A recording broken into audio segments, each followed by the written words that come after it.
Hello, everyone, and welcome to another episode of the Rouge Rugby podcast. And it has been a busy week here in rugby in North America. As always, my name is Stu Hardy, and I'm joined by Derek Brissett. Derek, how you doing, man? I'm doing pretty good, man. Obviously a lot of rugby to be watched this weekend.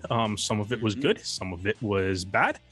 Yep, we'll get to that later. Yeah, exactly, right. Yeah, some of it was good, some of it was bad. That seems to be how it's been going as of late. Got a little rugby break though. Got out to see the Eternals because I have to deal with my mandatory catch up on all my Marvel stuff. Fair enough. Judging by the online reviews of it, I feel like I'm the only person on planet Earth that liked this movie. Okay. So I don't know if anybody else liked the Eternals. Let me know, because everybody keeps telling me that it's not good, and I disagree with it. But other than that, Stu, I mean, your Welsh squad there, they had a little tough go against the Springboks. But all I'm wondering is, where was our pitch invader? Exactly. Like, that's where was our pitch invader to come on in play. Portugal right in the final minutes? That's what we need. Stop that play. And in all honesty, it's like I saw that guy on like the midfield in the Leaf jersey on the sidelines. There was a guy wearing a Leaf jersey. I have no idea who that guy is, but somebody was wearing a Leaf jersey at like sitting right at like midfield on the opposite side of the camera. And I was just like he could have tackled Storty. That's all I'm saying. He could have done it. It's not been a great Saturday for rugby players in red. Let's put it like that. Yeah, the Springboks for the first time since 2013 were able to get a win in Cardiff that wasn't part of a World Cup. So Portugal, in the first time since the dawn of human existence, found a way to beat Canada. Yeah, but before we talk about the men, we have to talk about the women, because we're going to start with a positive, and that is that the Canada's women have won the inaugural Pacific 4 series. Their final score, 13 to the USA, 26 to Canada.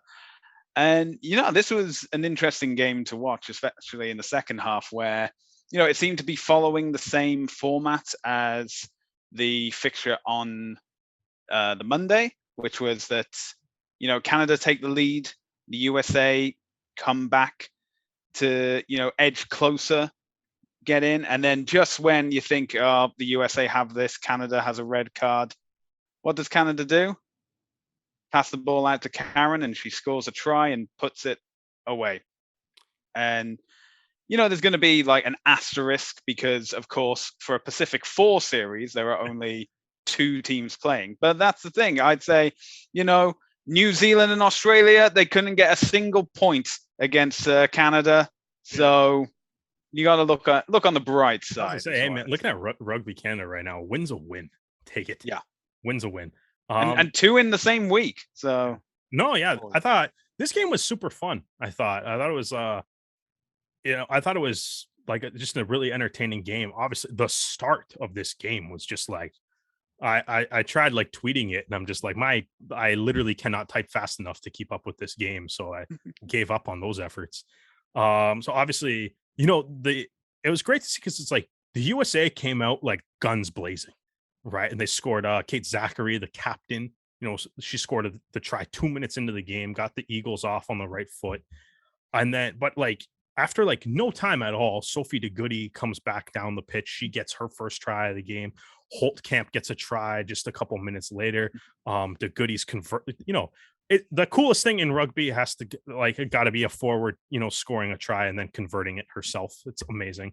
So then Holtkamp obviously gets a try too, and then like kind of after a super frantic 10 minutes, both teams sort of, I kind of think like kind of settled down a little bit and kind of got, the defense sort of stepped the game up. But, for the game that spent like the first 10 minutes really trading tries a lot, like the next like 25-30 minutes was a lot of like, the teams would, they would start establishing a little bit of an attack, and then there'd be a turnover, and then there would be a turnover really quickly back the other way, and the ball was changing hands quite a bit. But ultimately, that's what kind of made the game super entertaining. And then Ellis, picked up her try in the 30th minute, which kind of, gave Canada like a nice little lead heading into halftime. Um, and as you kind of said, it's like the second half a little bit interesting, right? Because obviously, the USA Karen's had the yellow card right on, towards the stroke of halftime. Both teams though, really, because obviously Royer got her yellow card in the 50th minute and then subsequently a red card 13 minutes later. But it was like both teams when they got their cards, the team that was up a player didn't benefit at all. Or No. they weren't able, neither team was able to capitalize on those opportunities, right? Like you look at like when Karen's was in the bin, the USA, the only score was Cantorna like got a penalty, right? So USA was up 3-0 during their 10 minutes down a player. And then obviously the Royer was the same thing. The Canada came away scot-free under Royer's yellow card. And then unfortunately, she ended up with a high tackle that got her another yellow. So she ended up with the red card after. But then during that, like while Canada was down a player as well, Pat Keaton scored the major insurance try that ultimately put the game out of reach, right? And she shredded a handful of Eagle defenders on her way to scoring that. And it was a highlight reel try. Outstanding to see. But it was like, yeah, like neither team, those some of the biggest kind of opportunities that the teams each had offensively, just being the fact that you're up a player, and neither team was able to capitalize on that. And in fact, like, the biggest damage to the United States as far as their hopes for a comeback came while Royer was in the bin serving the red card. Yeah, well, it shows what the gap currently is between the world number 3 and the world number 6 for the women's teams, especially at the moment. And now I'm saying a gap at the moment. Canada are going to be playing England this coming Yeah. Sunday, and if you think the gap between 3rd and 6 is bad, I'll say that now the gap between 1 and 2 is pretty wide, to say the least. Yeah. Yeah, So yeah, the red roses look like they're on fire. It is nice to see though, like kind of, I guess, add a little bit to the end of that, but like it's nice to see that Royer is avoiding any form of suspension or discipline or whatever, because yeah, that's just one of those that was one of those like, oh, that sucks. Like yeah, when it was like the ref is not wrong. It just sucks. It was, yeah, but obviously her yellow card was nothing. It was just Canada repeat had been infringements. warned. Yeah, it was Yeah, just exactly Canada had been warned. And after you get warned for the penalty, it's like the ref can look for that like repeat infringements. It happened to be Royer that got it, right? It was something at the ruck. I can't remember exactly what it was. And then like the hit that was a shoulder to the head is definitely a shoulder to the head and deserved a yellow card, yeah, right? And it just kind of I guess the unluckiness that it happened to be the player that got the yellow for the repeat infringements. So it's good to see that it's like she's kind of avoiding suspension because she really doesn't deserve us any, like, I mean, the red card's good enough at that point. It's tough, like that all that hit yeah. deserved was a yellow card. It just happened to be like it was a repeat infringement. Like what can you do? But nice to see nice, it's always nice to beat the United States too. Yeah, I get Feels that. good. Yeah, It just feels always good. No good. matter what, men, women, rugby, any other sport, it just feels nice. Tiddlywinks, all good. Yeah, yeah, beat Yeah. them in anything. Beat them in anything. But like I said, this is the first ever Pacific 4 series, which means that next year we should hopefully be getting a expansion of the format to include New Zealand and Australia. Mhm. Which will put all teams in good stead for the Women's World Cup, which will take place at the end of 2022.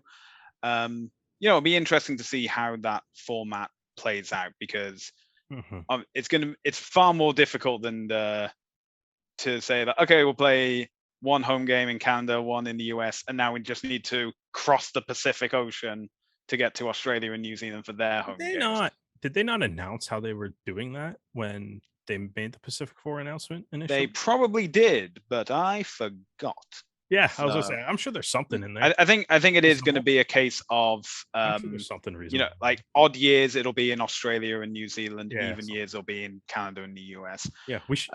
You know what we should do is we should research these things before we talk about them on a podcast. Oh, that takes time though. Time, effort, energy. That's time to watch Marvel movies. That's true. It's true. And you know what? The Eternals is long. Like exactly. I will say that was long, man. It's almost a 3-hour movie. Yeah, that's like it's Eternals this week. It was Dune the week before. That's a solid 5 hours. Like, yeah, no, it's 6 hours about watching a bunch of magical wizards in space. Really, exactly. Yeah, come on, it's essential viewing that we have to do. Yeah, you know, someone's got to do it, but and that just means that some things fall at the wayside, like actual research. Actual research. Obviously, about the Eternals, I'm prepped on that. You've seen the Eternals. I haven't seen. You the haven't? Eternals No. yet. Give me a couple of weeks, and I'll make sure to pick up. That'll be the. That's going to be a future tangent. The Rouge Rugby like movie reviews. That should be an off-season thing. Just watch movies, and then we'll talk about them. Derek, I think we've been avoiding the point long enough. Let's move on to Saturday and talk about the Canada game. I like talking about the women's team more. Let's keep on that.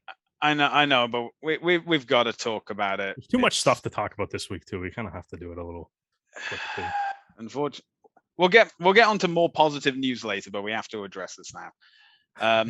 Portugal versus Canada was held on Saturday, and for the first time ever, Portugal beat Canada.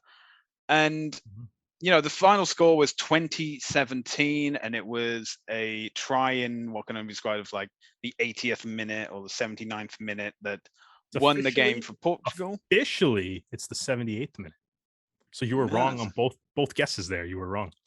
Well, it was done within the final few hundreds of seconds. Yeah, in all honesty, I believe watching it, I think I even tweeted it. The TV clock, I believe, said 80. Yeah, well, it said like 82 at that point. Something, yeah. America's Rugby News, their scoring of it has the Cardoso Pinto try, the game winner, at the 78th minute. So, 78th minute and 59th second, I'd say. Either way, this is now. If you look at that, you think like, oh, it's a close game. Only 3 points difference. In all honesty, Portugal had firm control of this game, and then up until like the 70th minute. Up until Corey Thomas showed up. Yeah, and then Corey Thomas showed up, and they're like, oh, Canada can score tries. Nice. But yeah, so it was 13-5 for the large portion of this game, especially in the second half. And then, 2 quick tries brought it up to 13-17. And now this is the thing, being Welsh, I know to never, ever, ever, ever be optimistic about anything. Yeah, I can. And as soon as that penalty was conceded in the 77th minute, I was like, it must have been. I don't know. It was 15 seconds before that try was scored. Anyway. Yeah, as soon as that happened, I was like, oh no. Yeah, I know what's going to happen now. I was to say the sad thing is, I actually did want to bring it up. That was my exact reaction too. Yeah, I was like, I was like, okay, like I was kind of like, you know what? It's like, again, I think up until that point, I was like, you know what? Maybe not the best game. They did enough to stick around though. And then Corey Thomas came on. The forwards played well. They were able to at least, break down the Portuguese defense a little bit. And Corey Thomas ended up with 2 tries for their efforts in very quick succession. He's got a handful of tries since making his debut earlier this summer too. Like I think he's on 4? Yeah, he's got, I think so. Yeah, something like 4 or 5. Yeah.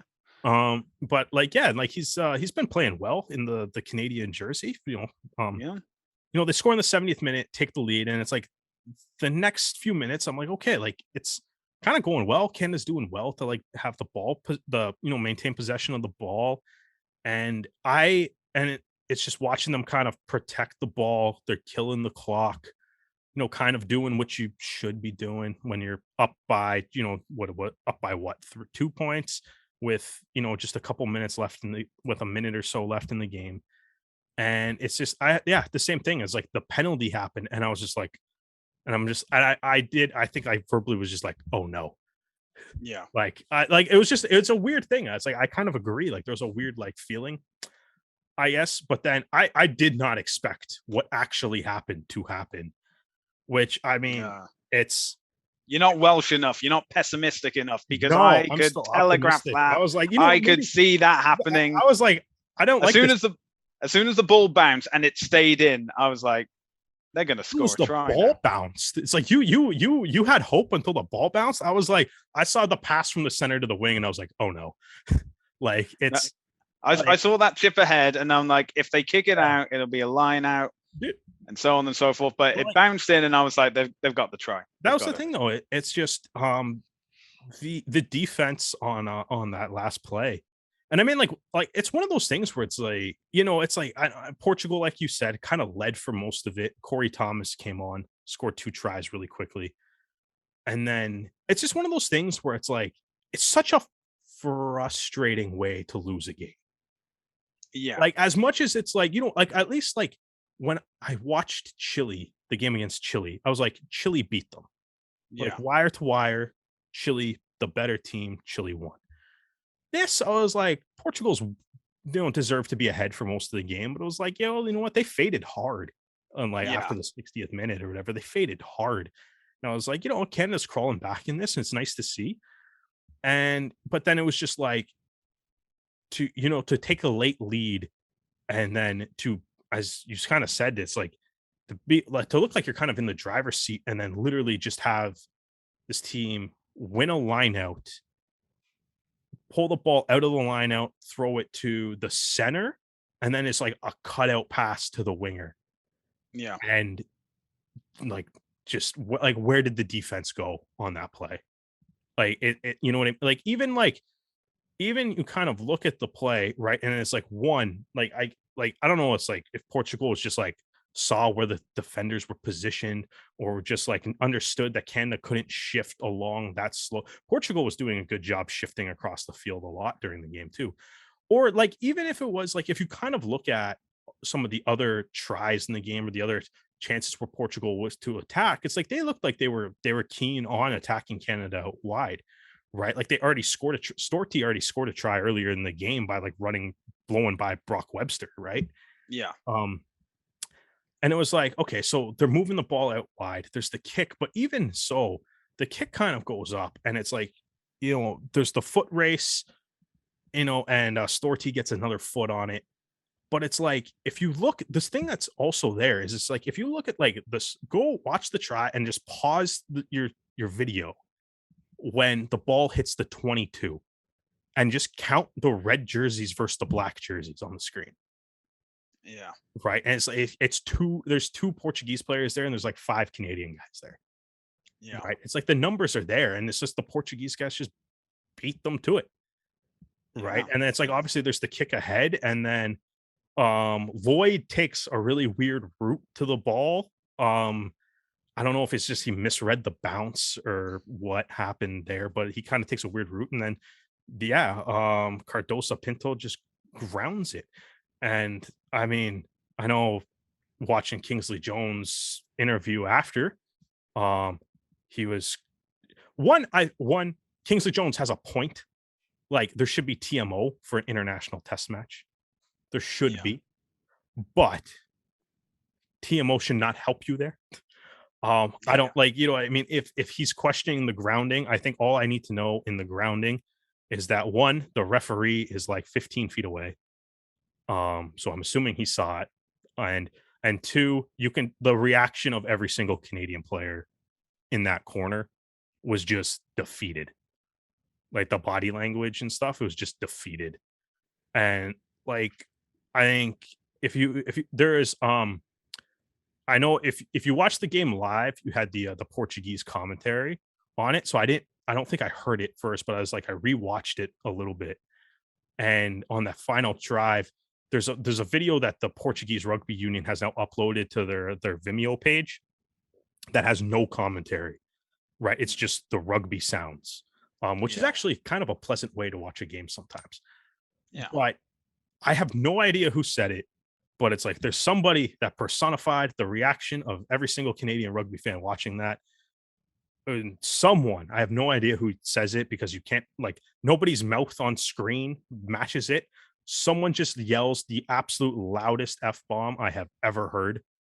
And I was just like, yep, that is a correct Yep, assessment of that this. is accurate. That is. And yeah, like I don't know, it is kind of like, like I said before the game, the podcast last week, and it's like, I mean, these games, on paper and everything seem meaningless, right? Like there's nothing in them.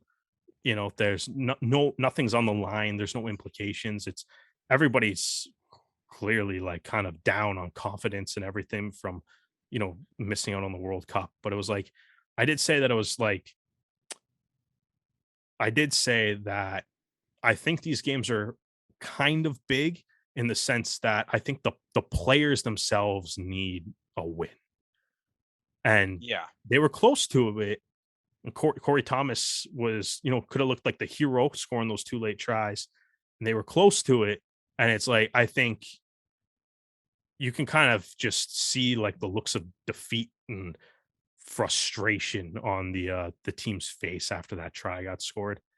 And it's like, I mean, I still think it means a lot to the players, but and it's now you got Belgium next week, and I still think like for the players, I know the game on paper is still meaningless, probably, but I think for the players, it's like it would be nice to see, with all the trouble that Rugby Canada's going through and stuff, and all the flack that we've given them over the past year and stuff. It's like just for the players alone, I hope they can end this year with a win, just to give something positive to end it on. But I don't know.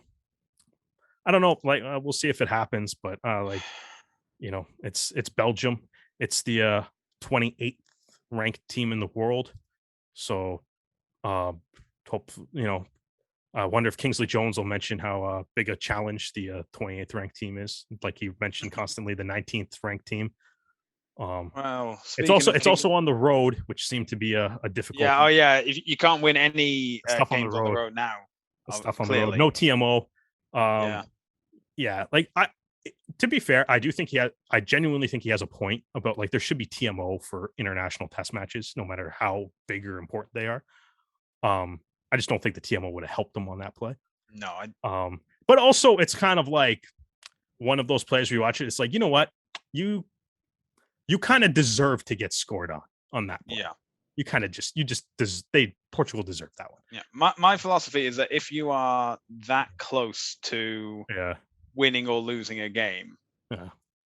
then you have other things to focus on than the TMO Yeah. giving Well, you. Speaking of Kingsley Jones, of the 39 games he has now coached for Canada, he has a record of 12 wins, 1 draw, and 26 losses. Now, to be fair, 4 of those losses were non-capped games. However, 3 of those wins were also non-capped games. Now, that record is still better than the record for Mark Anscombe when he was coach. However, under Jones, they lost the Americas 1 slot, which is what got Mark Anscombe fired, and now they're out of the World Cup. I've said it doesn't take a review process to show you that things need to change. No, I mean, you're not wrong. I think obviously at this point though, like you just let them finish the tour at this point. Like, but finish the tour. Here's a plane ticket. It's going to Wales. Thanks for your time. See you never. Yeah. I don't see how he comes back next year. Even if the logic behind it is, like even if the logic behind it is to just finish out the calendar year here, but I just don't see how he comes back next year. Obviously, he's coaching against Belgium, but we'll see how Belgium goes. Like I said, it's like I think for the players, honestly, I still like as someone that I'm just like I want to cheer for the players. and be like, just because I just want to see them like come away with something positive. Yeah. You know what I mean? Something to, that they don't have to wait for the MLR season to like, feel good about a game or something, Yeah. like just but fortunately Speaking of the MLR MLR, season's right around the corner. We yeah, can and it was transition here. announced today. So we are recording on Tuesday, November 9th, that it has been announced that the MLR schedule for 2022 has been released. This will be a 13-team league. I think there's no surprises there. There's been no announcement of a 14th or even 15th team coming through. It will be an 18-week season, each team getting 2 bye weeks, and it all kicks off on February 5th, 2022. Now, as you may have heard, 13 doesn't really divide evenly between the conferences. So we will have the Western Conference will have 7 teams, and the Eastern Conference will remain with 6. So in the Western Conference, they will do a double round robin. That means they will have 6 home games and 6 away games. That leaves 12. And they will face 4 of the Eastern teams. Out East is a little bit different. They're going to do double round robin. That's only 10 because there's only 5 home and 5 away. Some teams will then have 1 extra Eastern game, and they will face 5 Western teams. And some will have 2 extra Eastern games and will play 4 teams. So everyone will have 16 games in the 2022 season. Another thing to mention is that the Championship Series is going to have playoffs.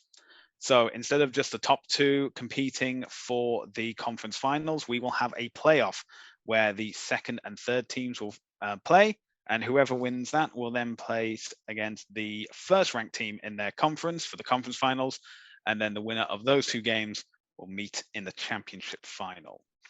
Another thing to point out is that in a press release, it is stated MLR is currently in exclusive negotiations with 2 potential ownership groups eyeing entry to the league in 2023. So we have 13 teams this season, but it's looking like we could have 14 or even 15 for 2023. Getting ahead of myself, goodness sake. Interesting thing. So obviously we're Canadian, so we're going to talk about things going on in Canada, because it said that the Arrows will be hosting a home game in the second round, which would be Friday, February 11th. And if any of you live in Toronto or have any understanding of Canada as a whole, you'll know that it's very cold in February. Not in Canada as a whole, though. Hence, I'm saying that to our international listeners who only know Canada as the Arctic Circle and nothing more, and the CN Tower maybe. But you gotta give some people credit, man. Yeah. Anyway, that game on Friday, February 11th, will not be taking place in Toronto. It will be a home game for the Arrows, but it will be at Starlight Stadium on British Columbia's Vancouver Island. And that will have a kickoff of 7 p.m. local time, which means 10 p.m. Eastern time or Toronto time. It will be the home game and mark the first time a regular season MLR match has been played in a Canadian province outside of Ontario. This also, I calculated, will be the 10th home game for Toronto that is not played in Toronto. So if you cast your mind back to the halcyon days of 2020 in February, when MLR made a trip to Las Vegas, that game against the Houston SaberCats, that was a home game for the Toronto Arrows. Now, I don't need to tell you that 2021 was played south of the border, 7 games held in Atlanta's Lupo Family Field, and 1 extra game held at the Gold Mine, formerly known as Shrine on Airline. And now we have this game that will be at Starlight Stadium in BC. And as somebody who bought a season ticket for the Arrows for the 2020 season back in 2019, I'm like, come on, man. Like 1,000 days since the last home game in Toronto. Come on, man. That's what it's going to be. 1,035 days between home games. I mean, obviously the rugby rally happened, but it's not an MLR game or a league MLR game. Yeah. But yeah, it's going to be 1,000, according to the Arrows press release, 1,035 days since Sam Malcolm hit a drop goal on Rooney. Yeah. to put Toronto into the playoffs, and that was the last Arrows regular season home game that was Yeah. played in Toronto. And yeah, like, and then obviously, obviously, like, I mean, I get the maybe one side saying that, it'd be nice to have all 8 home games in Toronto, but I mean, I think if you're gonna have it anywhere, like if you have an other home game like anywhere, having it in Langford is a good spot to have it. I think one obviously being, probably can like, help bridge the make the partnership between the Arrows and Rugby Canada a little bit stronger, being at the home Yeah. stadium up Absolutely. there. Yeah. Um, and I think too, it also helps grow the Arrows brand, like just across the country, right? Like you can go to to BC, they can like bring like their merchandise and stuff, sell merch at the game. That is true. Market that, have the Arrows brand out there. The big thing for me though is I think the distinguishing difference between Las Vegas and all the games in Atlanta is I think this has a much higher chance of feeling like a home game to the Arrows players. Yeah. So That makes then, sense. there's a lot of guys that are from BC. There's a lot of guys just by the nature of, playing for the Canadian national team that have probably lived in on Vancouver Island at some point in their lives. Um, and they probably easier for like friends or family that they have in the area to come and show up. And they're also playing LA, which isn't necessarily like a local, like, if they're playing Seattle, maybe you get some of the BC guys on Seattle bringing up some Seattle fans and stuff, but Yeah. they're playing Los Angeles, right? So not necessarily tied to that Pacific Northwest region. And, I think it does grow the brand. And all honesty, like this is going to be, as the Arrows press release kind of states, the second time the Arrows have played a home game at a different spot in Canada, right? They played a game in Halifax as the Ontario Arrows a few years back. Hmm. Which again, I think it does help to just kind of grow the brand a little bit. So I mean, like if as you kind of said, Stu, if you're a little upset because you miss out on one home game or whatever, I think this is the home, like this is where the home game should be. If they're going to play, like if you're going to play outside of Toronto, grow the brand like within Canada. If you're going to beat Canada's only like MLR team or whatever, like yeah, grow the brand within Canada, right? And it's like, yeah, play a home game in Langford. Hey, maybe next year, if you want to, play a home game in like Halifax or something, Newfoundland. American teams apparently do bad in Newfoundland, so maybe fly up there for a game. Um, right? It's like I don't mind that. The other thing too, like I think we got to talk about like the actual. I just kind of before we, I feel like we need to like break down the schedule.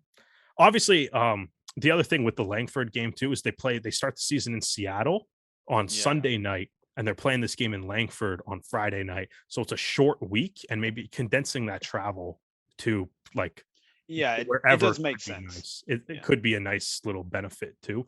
And of course, a whole Toronto Seattle like rivalry. I think that's a Yeah, great way to kick off the that's a great season way to as kick well. off the season. Yeah, So agreed. yeah, it should be good to go. So we'll talk about this though too. I just want to say to the Toronto Arrows and the Utah Warriors, just well done. Because you absolutely nailed, completely won the schedule announcement day. The Toronto, like there's it's a 13 team league. 11 of those 13 teams put out a graphic of the schedule, a nice graphic, mind you. The Arrows and Warriors kind of, I feel like, just kind of went above and beyond on this to make it a little bit more fun. And I just appreciate it. So the Toronto Arrows did their schedule release with The Office, and they did, Hmm. scenes with The Office that kind of referenced either the cities or the nicknames of the teams that they were playing against. I did not realize there was so many scenes of The Office of them in front of an American flag, but apparently because they play Old Glory 3 times, there's enough there. So that was brilliant. And then Bailey Wilson put in his Oscar-winning performance for the Utah Warriors in their Squid Game commercial. Coming out with sticking with the current popular trends, I guess. The Office is the classic, and then the Squid Game is the thing that's really hot and popular right now. Kind of having, yeah, the whole the thing where it's like the part of it where like all the floor lights up with all the other teams logos and stuff on it. I was like, that's actually really cool. I did pause the video too when they had like the shot of like the guy with them. Have you seen Squid Games too? Of I don't course, I've even seen know. Squid Game. Yeah, of course you Yeah. see. Yeah, okay, yeah, because you live on planet Earth. You don't have time for the Eternals, but you made time for And Squid. that's only just come out, man. Yeah, all right. I Well, already spent like $20 going to see Dune in IMAX, so yeah, I but need that to was so save worth up. that And $20 though. it was, but anyway, Yeah. So, but to see like I did pause it on the part where they had like the entire floor, and I was like, I have no idea because I paused it just because I wanted to see. It's like I wonder if they took time to like edit like the Warriors players' faces on this, which they did not. I just thought it would have been cool. But yeah, the Squid Game announcement was awesome. Bailey Wilson, clearly, I mean, I don't know if he is the best actor in Major League Rugby. Nobody else has put something forward to challenge him yet, as far as I know. So I just thought, yeah, the Arrows and Warriors just well done on the actual schedule release. Now, Stu, do you want to actually like break down the schedule at all? Is there anything? Let's maybe start with the Arrows. Is there anything that sticks out with you on the Arrows schedule? okay, well, as we said, like the first home game is not going to be at home; it's going to be in BC. So the actual first game that will be held in Toronto. And just for the record, all the games of this season that will be in Toronto are going to be at York Lions Stadium. And so now I know, and anyone who went to the rugby rally knows how great of a stadium this is, and looking forward to how that's going to shape up. And fortunately, it is used by York United as well, but because of when that season happens, there's no clashes whatsoever. There's going to be actual rugby lines on the field, and just rugby lines, not lacrosse and Mhm. football and basketball or whatever lines on the field. But the first game that will be in Toronto will be on April 2nd, and Mhm. it will be when Toronto hosts Rugby ATL, which I think is a really nice touch, as Yeah, the in, former you know, roommates. yeah, former roommates, they're coming up. We get to see them, beat them, hopefully. But but interesting thing is that I know that James Dealey posted about this earlier, is that will not be for the Fire and Ice Cup, because the conditions of the cup is that it has to be Oh, played at the holder's home it's the location. home. Yeah, it's the home game. Yeah. So that will just be a welcoming, everyone's friendly. The return fixture, however, that'll be, when all the knives come out, and that will be on May 28th. So that'll be when Toronto heads back down to Atlanta. Now, something to mention is that in September there was heavy rain in Marietta, Georgia, and as such, Lupo Family Field has been damaged. Now, it is being repaired and fixed at the moment. However, at the moment, it looks as though Rugby ATL will start the season using Silverbacks Park whilst that repair work is going on. Yeah. Now, Silverbacks Park is also used by the Atlanta Rhinos of USA Rugby League. It's also used by, I believe, it's the Atlanta Renegades as well. So there is a rugby connection to this soccer specific stadium. Obviously, if you're European like me, you know that soccer fields and rugby fields, as long as the posts change, perfectly fine. You're going to be okay. Um, but hopefully we can, when Toronto do go back down to Atlanta, it will be at a repaired Lupo family field, and it'll be this time, it'll be Toronto scoring a try at the death to win the Fire and Ice Cup. Yeah, hopefully. I think a couple things that like I really notice sort of on the MLR schedule as a whole and with the Arrows. So as you kind of mentioned that second game that the Arrows play is in Langford. I did say earlier that I feel like that might have more of a home game vibe just because of where it is versus playing in Vegas or playing in Atlanta. But if you kind of take that as the Toronto Arrows are going to start this season with they have a bye in week 5, but they're going to start the season with a 7-game road trip essentially, Yeah. which is by far the longest road trip in MLR this season. The only one that's even remotely close is the Free Jacks, who they start with 4 games on the road as well, presumably because cold. But so you kind of take that out. Even officially, the Arrows, like even if you can, Langford's game is going to be considered a home game. Even with that, that's still road games in a row, which is by far the longest streak of anybody in MLR. The rest of the MLR teams are all pretty balanced as far as like the home games. Like, I mean, the Free Jacks kind of have a little bit of a heavier lean just because they start with 4 games on the road. But all the other teams in MLR, they're kind of like their longest homestands are like their longest homestand slash road trips are like 2 to 3 games for most of the other teams. So the schedule is a little bit more balanced in that sense. It's just the Toronto Arrows are seem to be the only team that has the front loaded homes away schedule and then the back loaded home schedule. But even at that, they only have the most home games they play in a row is 3, and they do that twice. Yeah. The other thing that I think, as you kind of mentioned, obviously the 13 teams, and I believe I talked about this. I didn't actually go back to check, going back to our earlier point of maybe we should actually research these things before we record the podcast. But I think time management. Come on. Time management. Yeah. Those Marvel films aren't going to watch themselves. No, exactly. Hey, Hawkeye's coming out soon, right? Just so I mean, we're gonna have to.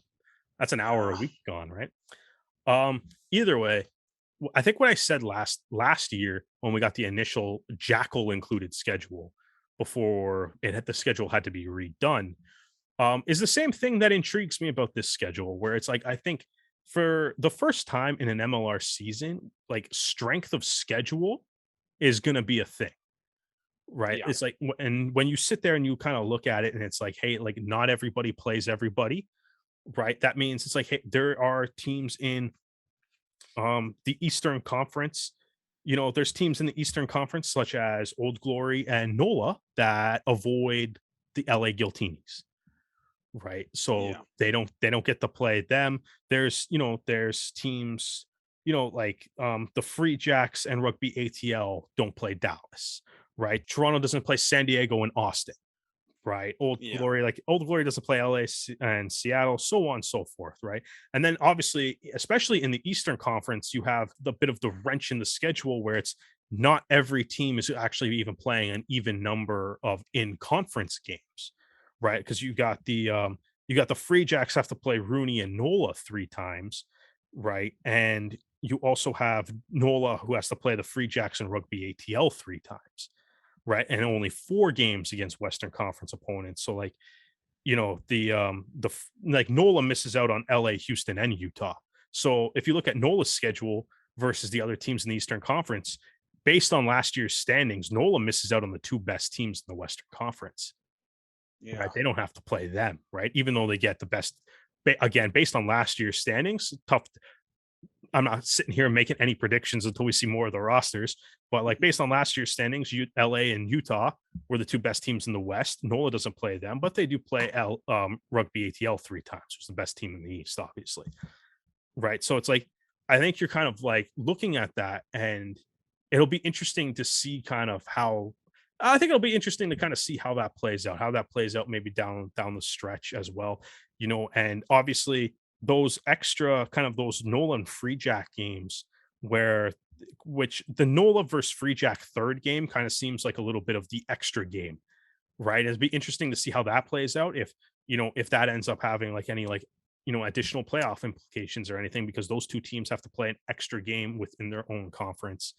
And it's just kind of, the way it works out by not being able to play anybody. And, the fact of the matter is, if you want to have a 16-game schedule, the most teams that you can have and still be able to play everybody is 12, right? So the more that this league expands, the more like strength of schedule is a big thing in the NFL, right? And it goes beyond just how strong, like part of it's also how strong your division is, sure, but like it kind of goes beyond that, because it's like in a league that's still this small, right? Who you don't play and who you do play is going to could have potentially have like a big impact, right? Just even looking at last year, right? The fact that LA for the first part of the season was just steamrolling teams, right? And it's like, if they bring that to the table again, teams that don't have to play LA might be counting themselves lucky, right? Versus, or like any of the other teams in Major League Rugby that kind of emerge as the powerhouse teams, and on their way to the MLR final next year, which also we got a new yet old playoff format kind of returns, or an originally intended playoff format returns. Yes, that So the plan for 2020 was to have, like I said, second and third in each conference would play each other. First would get a bye, and then the winner of that game will play first, and that will be the conference champion. So it'd be interesting to see that play out because, obviously having a bye week can definitely give benefits some of the teams, but then again, maintaining the same level of intensity, especially if, say, for example, you're San Diego. And so San Diego are the only team that don't play in the final round. That's their bye week because obviously 13 teams, so someone has to take a bye. Yeah, I think Rooney gets week 1 off too. Yeah, well, that's it. Would you rather have week 1 off or week 18 off? Neither. They both suck. That is fair. But this is the thing. The final weekend is so at 3 p.m. Eastern time is Atlanta versus NOLA, which I think is a bit early on a Friday in June, but I'm not doing the schedule. Although I will admit there are no clashes, which is always good.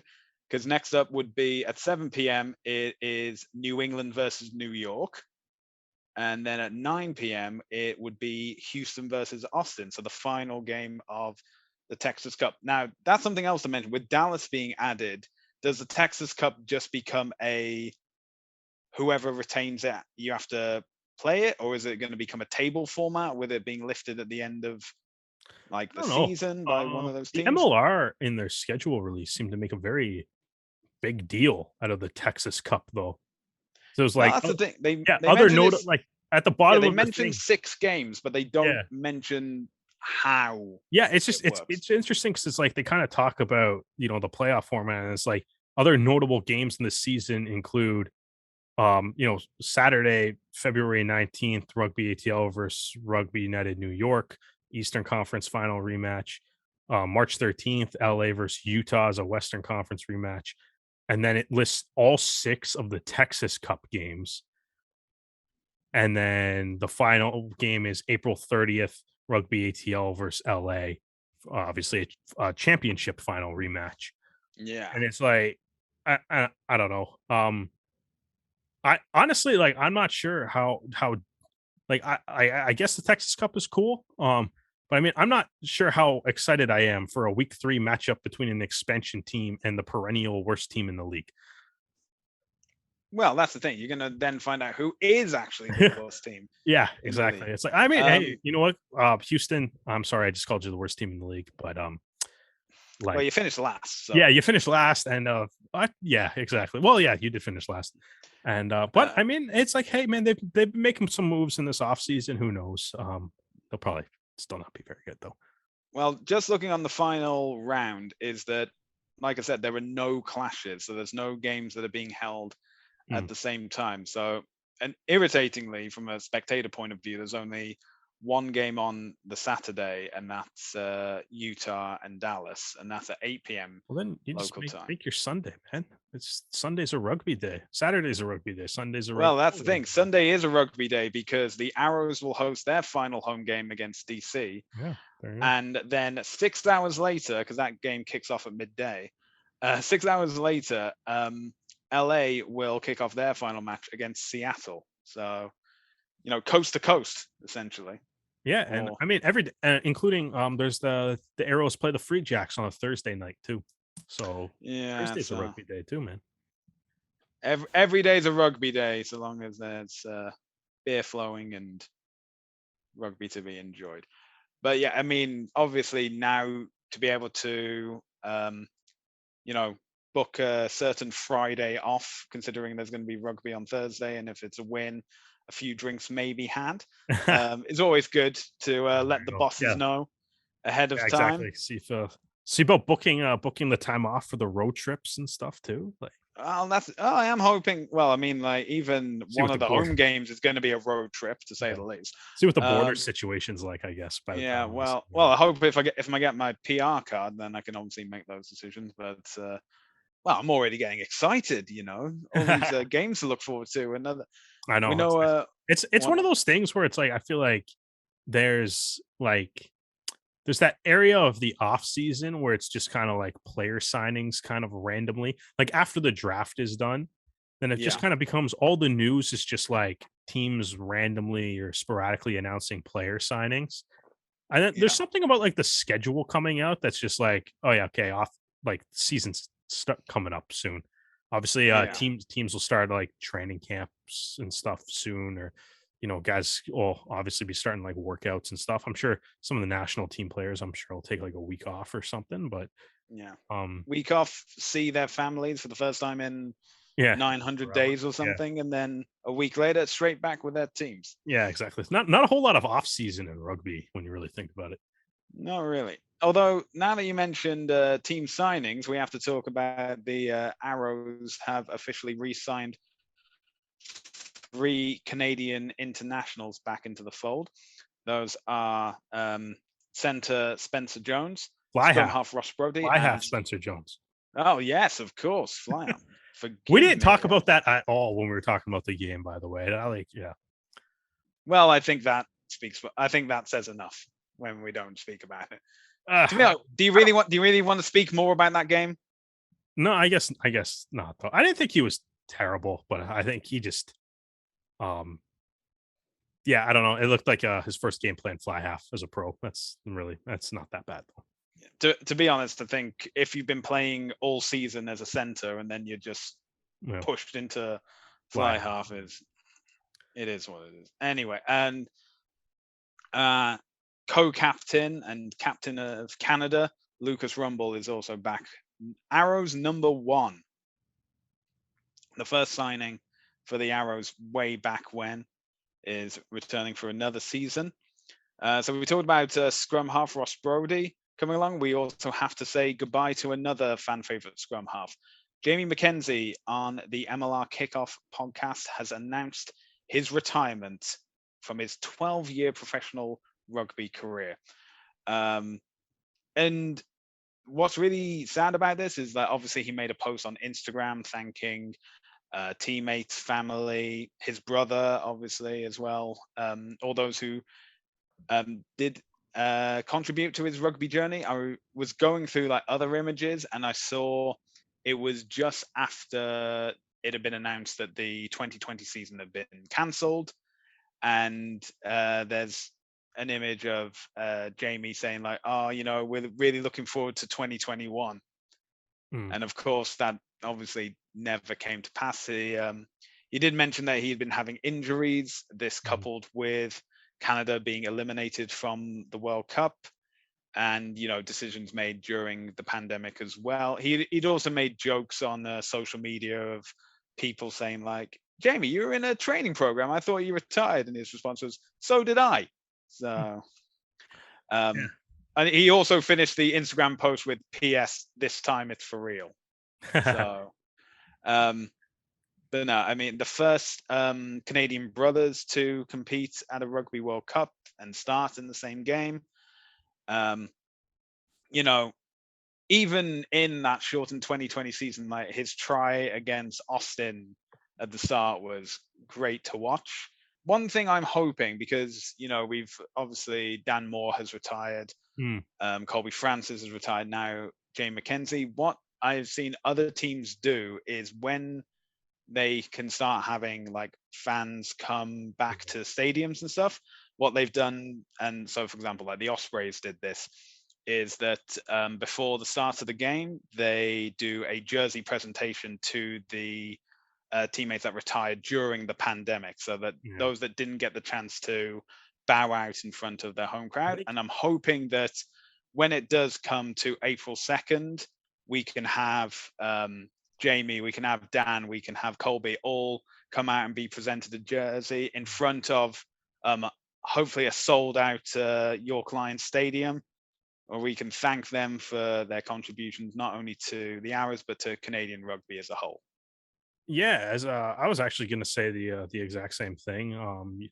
Don't forget Leandro Levis also has retired, so he's deserving to be in that He'll be busy with his polo career. mix. Yeah. But yeah, like I think that is like as we said earlier, it's gonna be a 1,035 days between Arrow's home games in Toronto. And yeah, like I think that is one of those things that when you kind of look back at the pandemic, you look back at the games like Dan Moore got hurt in the previous game against Atlanta, and he didn't play that game against Colorado where they lost. He got like tied up in a tackle, weird play with Kirk Coleman, and he kind of got tied up in a weird play or whatever. So he didn't play the game against Colorado, and I feel like kind of like looking back on like the whole year is like there is absolutely no way anybody was watching that game being like, we will not see Dan Moore play rugby again, at least in a professional thing, in a Yeah. professional like environment. And I think it's the same thing too, like with Jamie Mckenzie. It's another guy. It's like the last time I watched Jamie Mckenzie play, I was not thinking, oh, like he's gonna retire and this will be the last time I'm watching Jamie Mckenzie play. Right. And Yeah. the fact and it does kind of like I think you have guys that Moore was obviously one of the most popular players in Toronto Arrows history. Yeah. The captain and completely earned that distinction. The wing in the north. Yeah. And then obviously Mackenzie's been one of the more popular players for the Canadian national team as well as the Yeah. Arrows like over his time as well.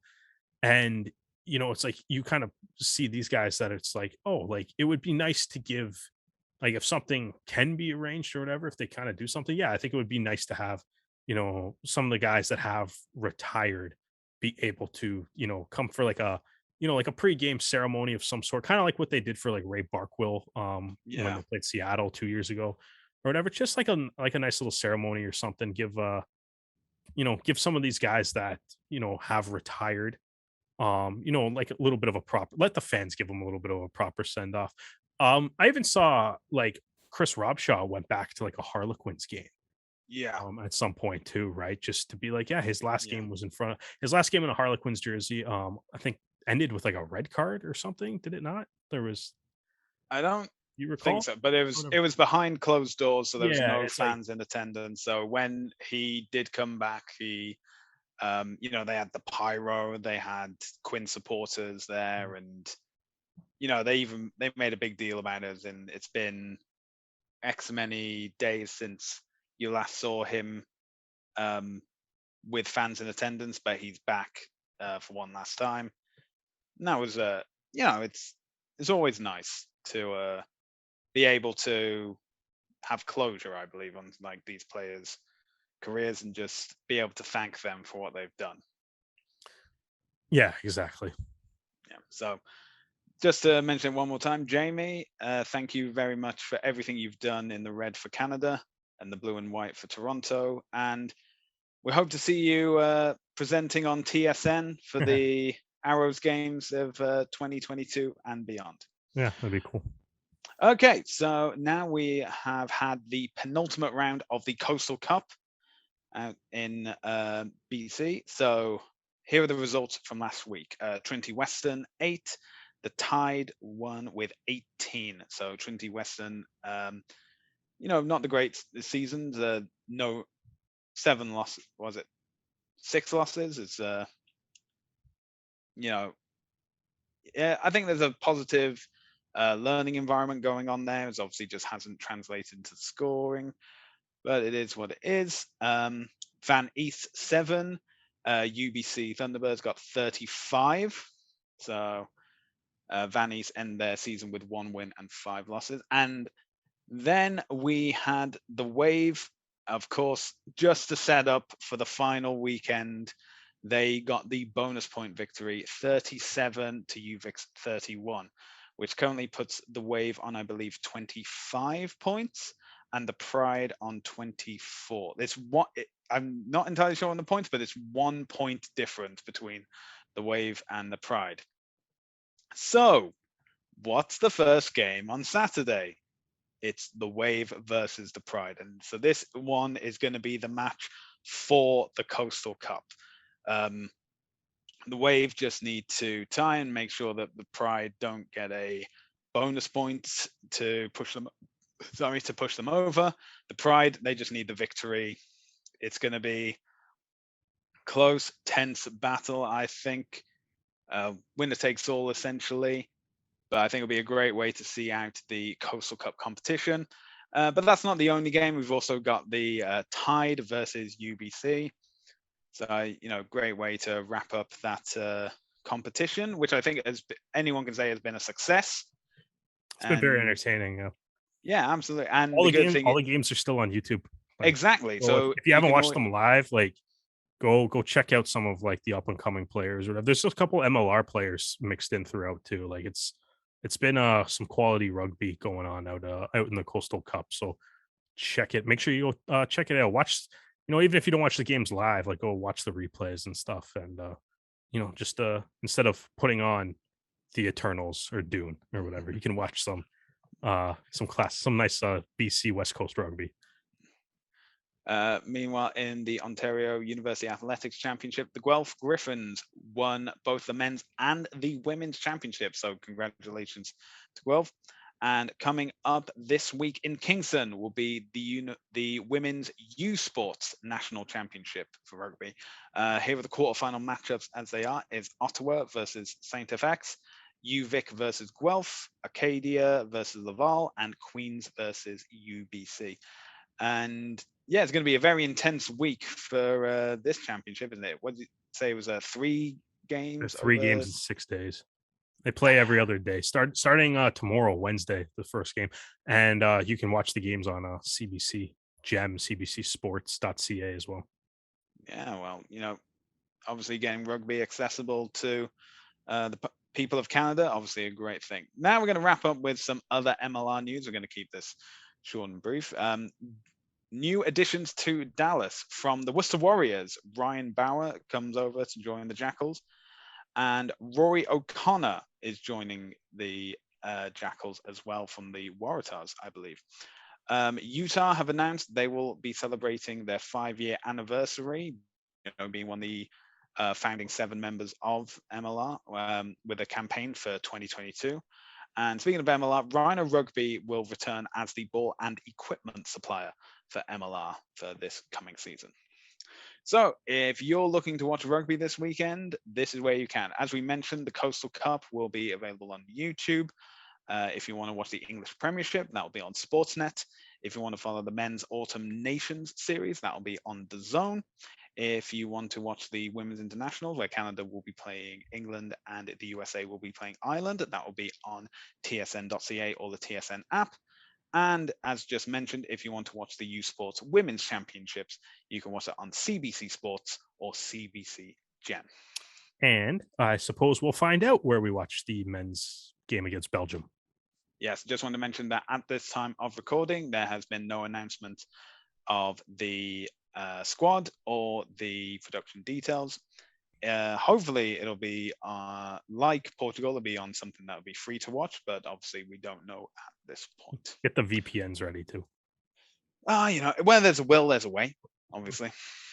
Okay, so I think we're going to end the pod there. If you enjoyed listening or watching this episode, you can follow us on all social platforms. We are available. All our podcasts are on Anchor FM or Spotify. If you want to chat with us on social media, we are on Facebook, Twitter, Instagram at the Rouge Rugby. Derek, if people want to get in contact with you, where can they find you? Yeah, pretty easy to find me, man. At Set the Jet across basically every social media platform. And if you want to find me, you can find me on Twitter and Instagram. My handle is @Hardman, spelled H4RDMAN. Well, Derek, thank you for joining me for another episode of the Rouge Rugby podcast. Thank you for joining us, and we hope to see that you will join us next time.